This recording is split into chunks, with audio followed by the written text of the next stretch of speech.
Good evening, everyone. Thank you so much for being here. My name is Kate Becker. I'm the director of the Office of Film and Music here in the city of Seattle, and delighted to have you all with us tonight.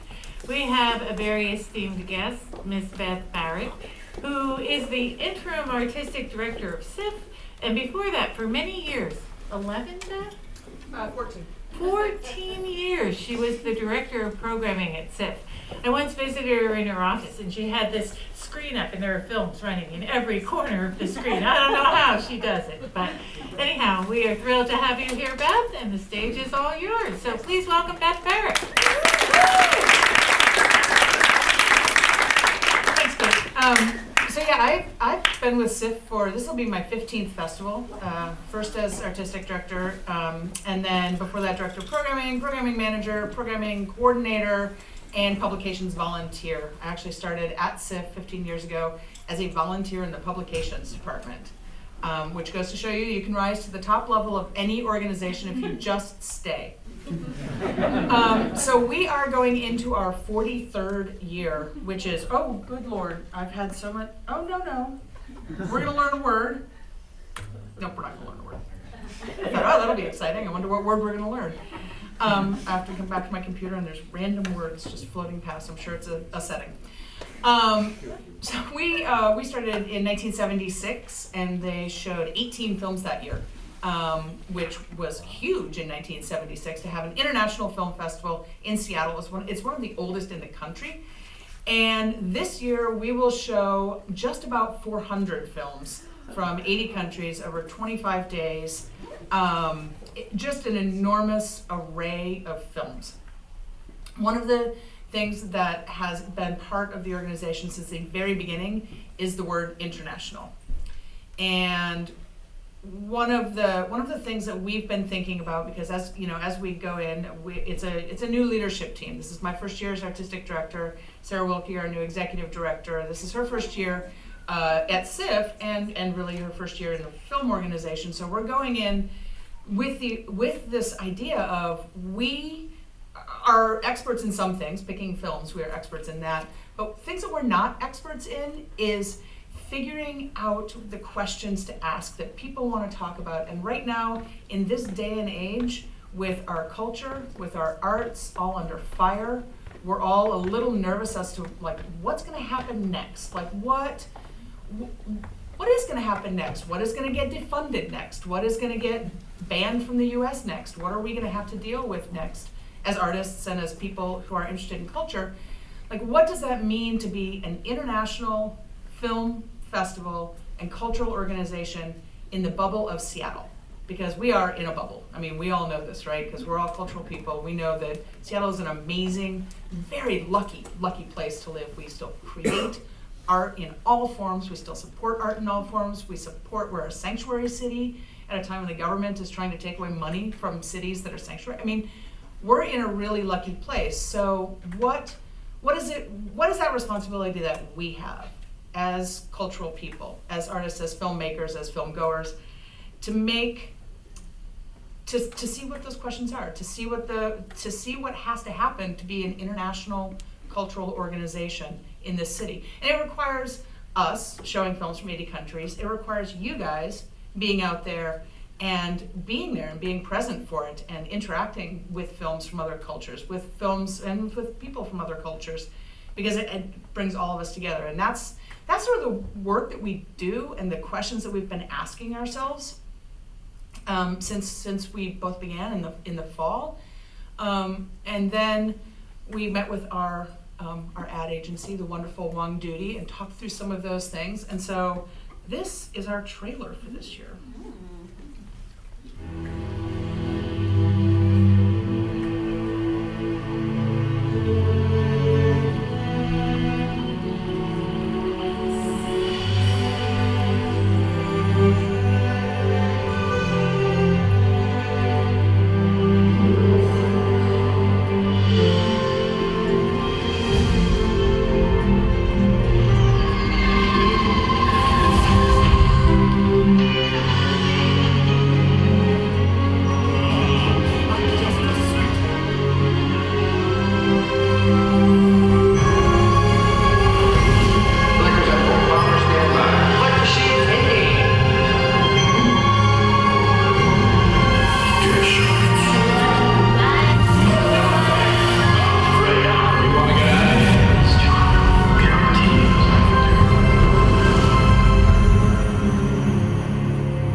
up there, yeah, who's going, no, not me, not me. Maybe would have had more impact if I had turned the lights off. But, and now here's Beth on the technology. That is sure, yeah, play from the start. Oh, nope, it's gonna, Yep, good, excellent, perfect. I'm a film programmer, technology. So that theme, that gather theme. So we were talking with Wang Duty about the questions that we've been talking about. Oh, before I go on, I want this to be a conversation because that's how we all grow and how things change and how we all learn from each other. And so if at any point there's something that you're like, yeah, I need to say something, I want to ask about something, feel free to just shout out. I'm going to talk about broad subjects and how SIF fits into those broad subjects. So if there's very specific things you want to ask and stuff like that, just holler out. I'm really good at paying attention to arms and stuff. So we talked with them about the kinds of questions that we've been asking ourselves, about that internationalness, about that being together, about our mission, which is to create experiences that bring people together around film.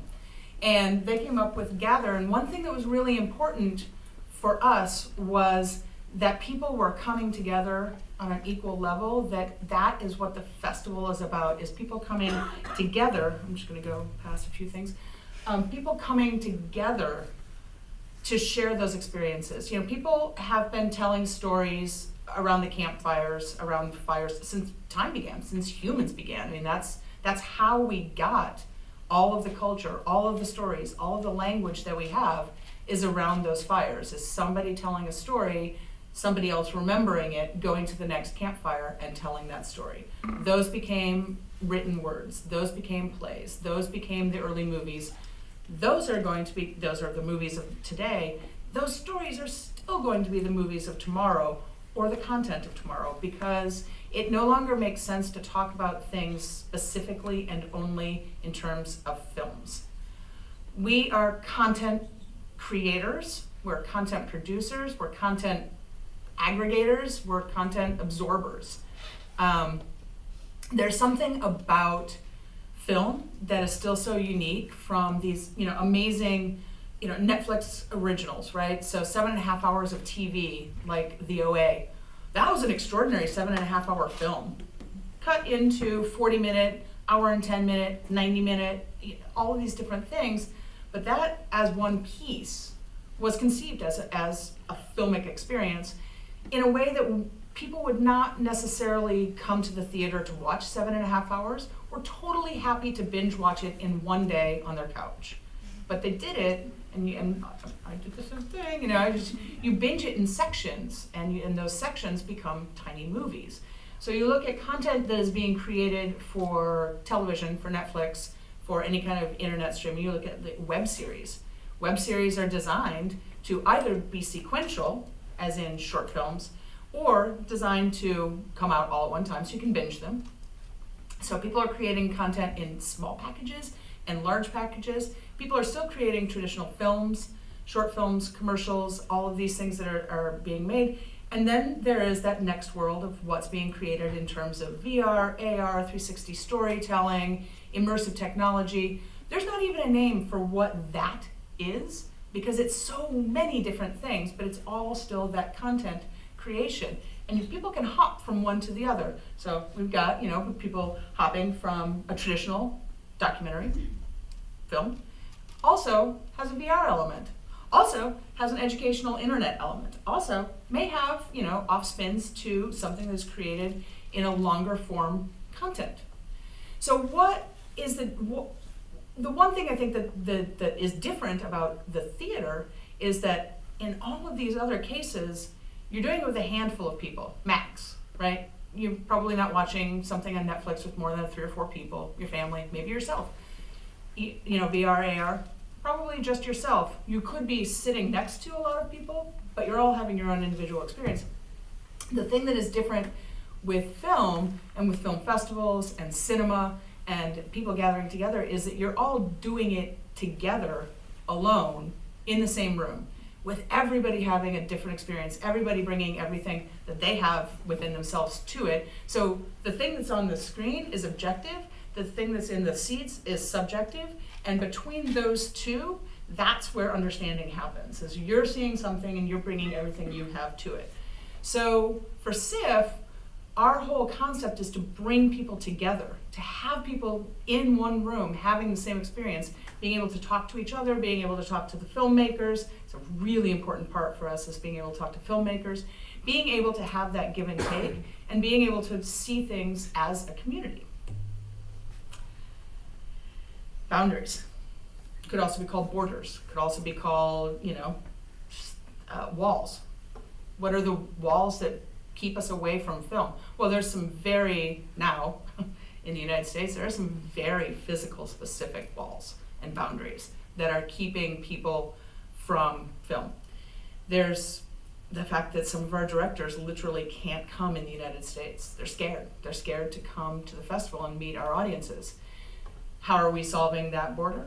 We're Skyping them in so that they can stay, but we can still have that back and forth, that the filmmakers can still interact with the audiences, and I'm afraid that that's not going to become the exception, that this year is not the exception. It's going to move farther into the new norm.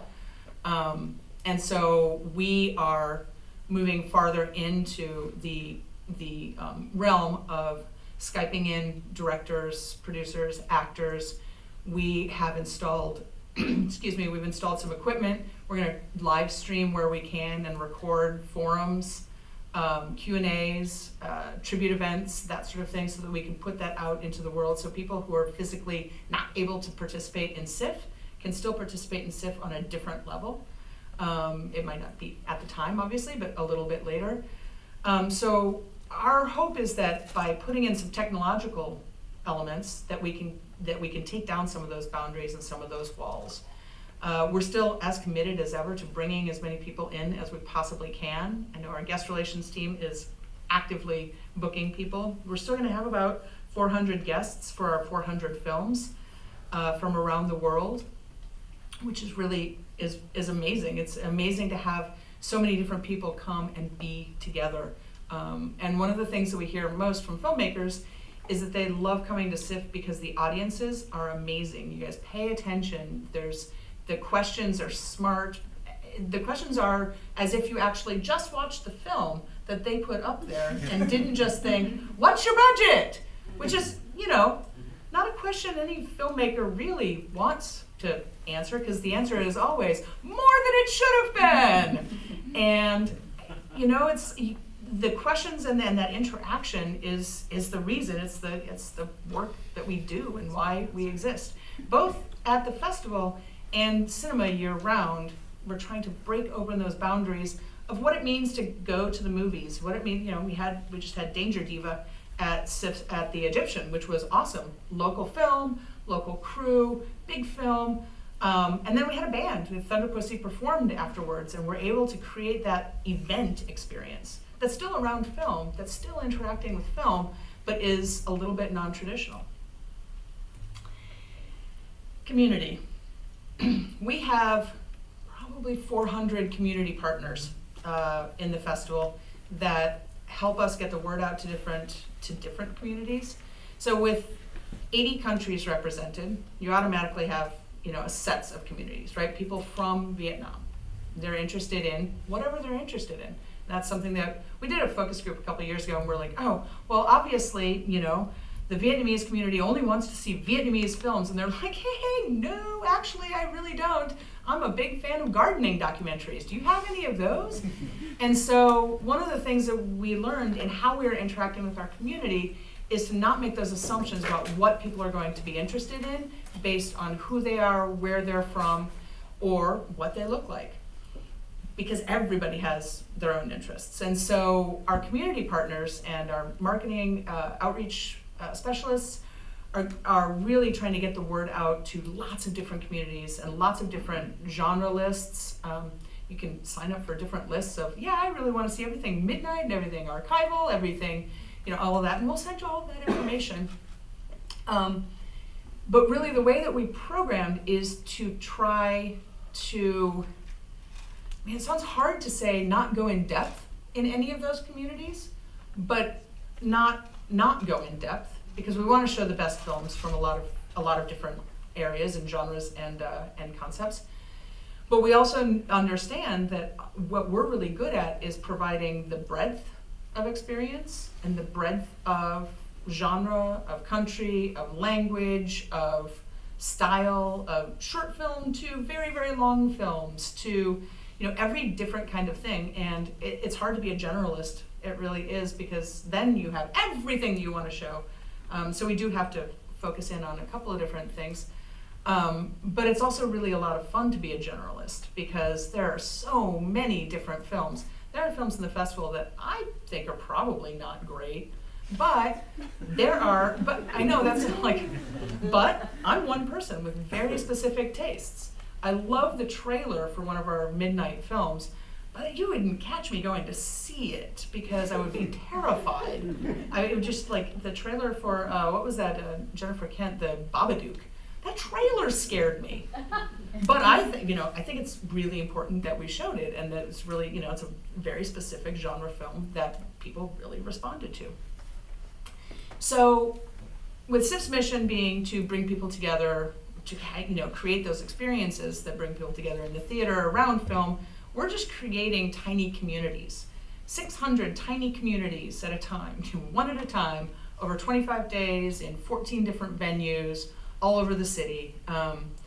Each one of those screenings is a tiny community that's self-selected that they wanted to be there. And how best can we support that community? By bringing filmmakers in so that that's an experience for everyone. We can support that community by making sure that they know about different things that are like that film. And we can support that community just by existing, just by continuing to bring those different films from all over into Seattle. International. It's in our name, and it is our mission. We've routinely, for the last, I've been there 15 years, and we've never dipped below 70 different countries. And filmmaking is so, there's one side that, 15 years ago, it was really expensive to make a film. I mean, it's not that it's not expensive to make a film now. Filmmakers sit down. But I mean, you were shooting on 35 millimeter. There were serious economic barriers for people making films and getting their stories out. Those barriers don't exist in the same way anymore. They still exist, obviously, but when you can make an award-winning film like Tangerine on your phone, obviously there was other things going in, and that was not a free film. He didn't make it for $1, but it's in everybody's pockets. You can make those things. You can get those stories out. Yes. Where are the boundaries shifting? So that's a really interesting. In terms of the boundaries for access for filmmakers, or the boundaries for getting the films out, or. I'm gonna go with access for filmmakers. That seems general enough. Yeah, exactly. So the boundaries in terms of access for filmmakers are that the ways to make films, that cost point has gone down so much that you can get an affordable camera, you can you can get editing software that's not that expensive, and you can tell your story. If your story is powerful, if your story is the center, and for all films, story should be the center. It is the number one thing that we look at when we look at submissions in films, is the story. Yeah, it's great if the special effects are awesome, but if the story is not really great, then it's not a great film. So those boundaries have shifted in that people from traditionally underrepresented countries and areas are able to tell their stories that would have been completely cost prohibitive before. So our African Pictures program has grown a lot, and a lot of that reason is because we're able to contact African filmmakers who 5 years ago, 10 years ago, wouldn't have even been able to send us their film because it would have cost too much money to literally send the DVD to us for us to consider. Now they can put it on in a Vimeo link, and we can see it. And I think a lot of film festivals are seeing that same thing. I mean, everybody's seen their submission numbers go up because more people are making films. Now, is that automatically a good thing? Probably not. But I mean, honestly, you know, it's like, that's great. The people are getting their stories out, and there is a place for everything. There's a place for every story. There's a place for every film. But what we're also seeing is that traditional centers of filmmaking are becoming not the only centers of filmmaking. That, you know, people in countries that it was just inconceivable prior to about 5 or 10 years ago to make a feature film that could travel out, get an audience, get picked up, get into a theater, it was almost inconceivable. And so now that boundary has shifted in that those people can tell those stories that are really important, and they can get the word out to other film festivals, and festivals are really looking for those new areas and those new stories. So it sounds like the boundaries are shifting. With increased access and increased content, there's a greater weight on storytelling, which is where you say it should always be. Yes. Okay. Could everybody hear what he said? Because that was perfect. The boundaries are shifting in terms of greater access and greater ability for filmmakers to make films, and so the onus and the power is shifting to storytelling, whereas always should have been. Because filmmaking is no longer limited to people who have money. Or just, some money, obviously, you need some money. But it's no longer limited to people who have a lot of money. Now, Hollywood is still limited to people who have a lot of money. Studio films, by and large, if they're created within the studio system, that is still, and that's why we're seeing Fast and Furious number 9 or 12 or something, which is not a bad thing. And that's the thing, is that's not a bad thing, that there is one system that is creating these sequels. It's not a great thing, because it's not, that money should be going to independent filmmakers to create really interesting stories and to really get their word out. But it's also helping to support the mini minor studios, or mini majors actually, that are creating really interesting things and picking up really interesting, powerful films. The idea is hopefully that will somehow trickle down to independent filmmakers, and I don't think trickle-down theory, I think that's proven that it doesn't work. But internationally, it is shifting. We're seeing many more films from many more places. Last year we got, or this year, because already in my mind 2017 is last year, about 5,000 submissions from all over the world in shorts and features. We're showing 400 films. About 200 out of those 400 of those came directly from submissions, which is pretty good that 50% of our films in the festival are from our submission pool. That submission pool, though, that's a huge number of films, which shows that people are making films, which is great. And those discussions, as Megan will tell you, are not easy. That only playing 400 films is really hard. And it causes us to not be able to play some films that we love, go to some countries that we really want to go to, but at the same time, it's the largest film festival in the United States.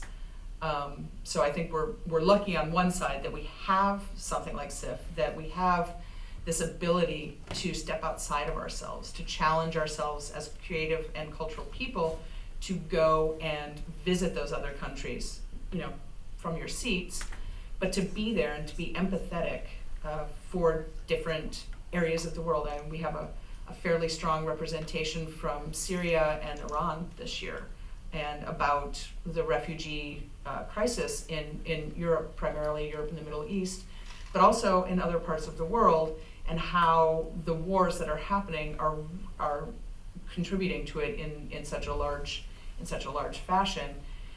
Those films would not have been able to be made 10 years ago, just because the immediacy of what people are able to shoot can be so portable. And 10 years ago, the cameras would have been so big and they would have been so obvious that would have been impossible. And so technology has allowed us to actually have those experiences and to be able to place those films on screens so that audiences can see them and can feel that empathy. The other part of things that are happening in terms of content creation, 360 storytelling and VR and AR is helping create those senses of empathy when you're embedded with a Syrian refugee, or you're experiencing it and it's visceral, then there's a different level of understanding and empathy that you get in terms of that. And then if you pair it with a traditional film that gives you the sort of didactic educational arm to it so that you're understanding what it is and then you're empathetic to what it is, that is actually, I think, our responsibility as cultural people, is to take those chances and to push ourselves into those spaces where we're having those experiences, where we're having those thoughts, where we're having that greater level of understanding. And I think especially now in the climate and culture that we're in, it's even more imperative that we do that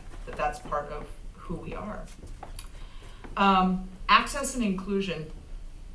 One of the great things about SIF that I believe is great is that we have so many filmmakers, that we have so many people that come in and present their films, and that our audiences are so interactive with them.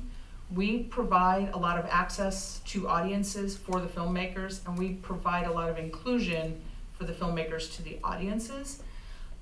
We also want to provide that to our Seattle audiences, and Seattle filmmakers especially, is we want you to come and be part of the festival. If you have a film in the festival or not, we want you to be part of the festival, because that is where we're doing all of this learning, we're doing all this interacting.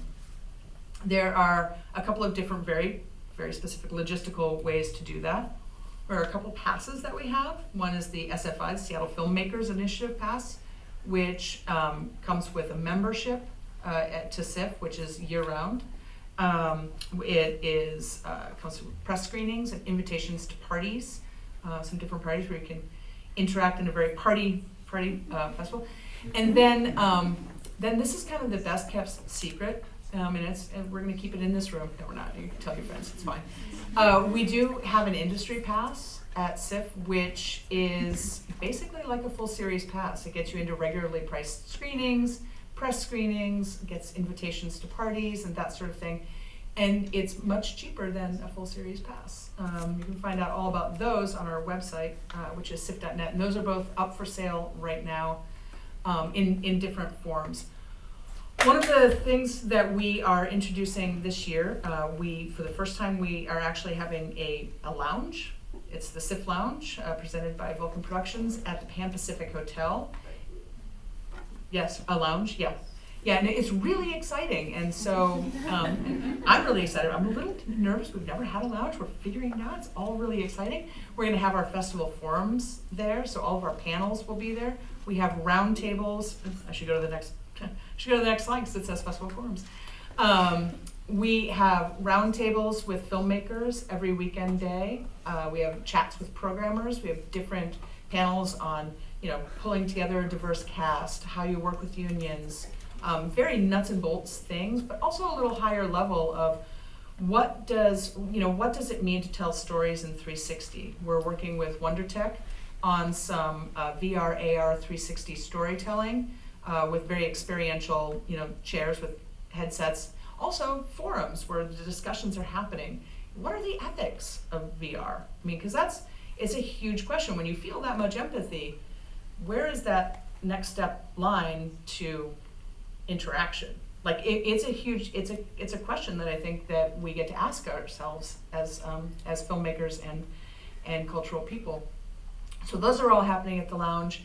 If you're an SFI pass holder or an industry pass holder, we have happy hours on Thursday and Friday, Saturday, Sunday, and Memorial Monday, which the filmmakers will be there. It's a really great way to interact with filmmakers on a very, networking, because everyone should go to festivals and network, which is actually true, because you never know. These guys met at a SIF party a couple of years ago, and there you go. Here they are right now, networking. Yeah, yeah, exactly. It's like I think I remember you. But yeah, it's a great way to be there and to have those conversations and to interact with the filmmakers. And it's really only open to pass holders during those happy hours. So That's very exciting. It could look like that.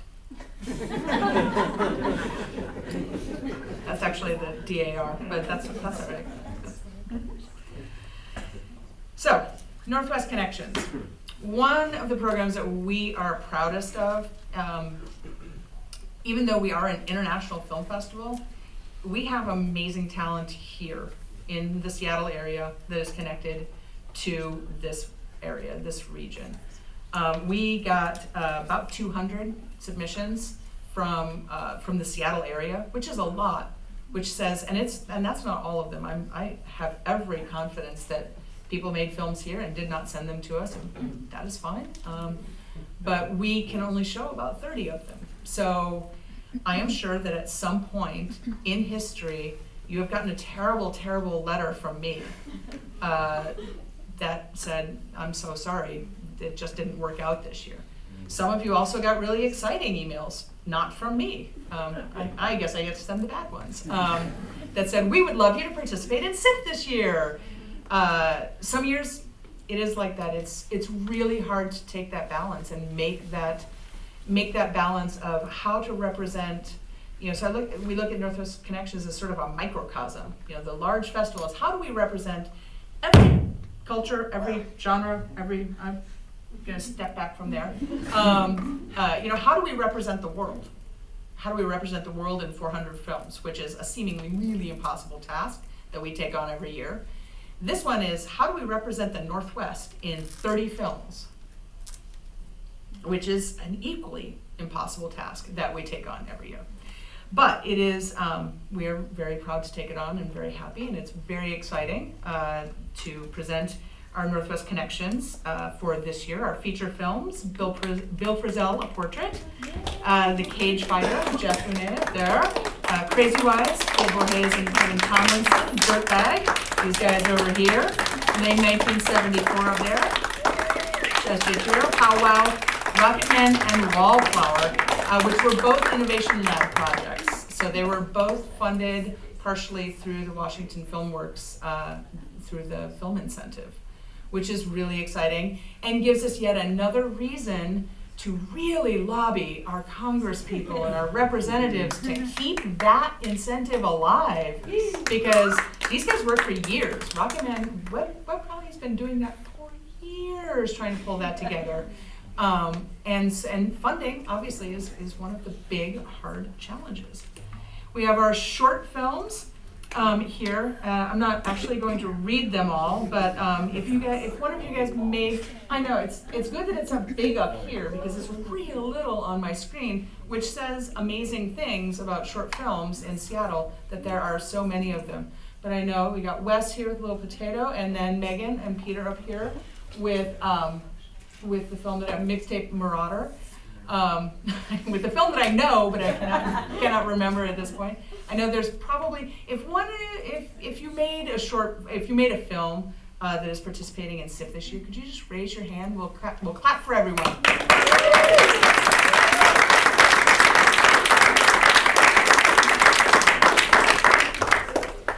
I mean, it really is amazing, the breadth of style and genre and activeness that this community is. Like, people are creating content constantly, which is exciting, and it's our responsibility as good audience goers to support our local filmmakers and our community, and also to challenge yourselves to support and go and see something that you might not have thought you should see, but will open your eyes in this time of international closings. SIF wants to be one of those places where you can have international openings, that you can experience all of the things in the world. So, thank you.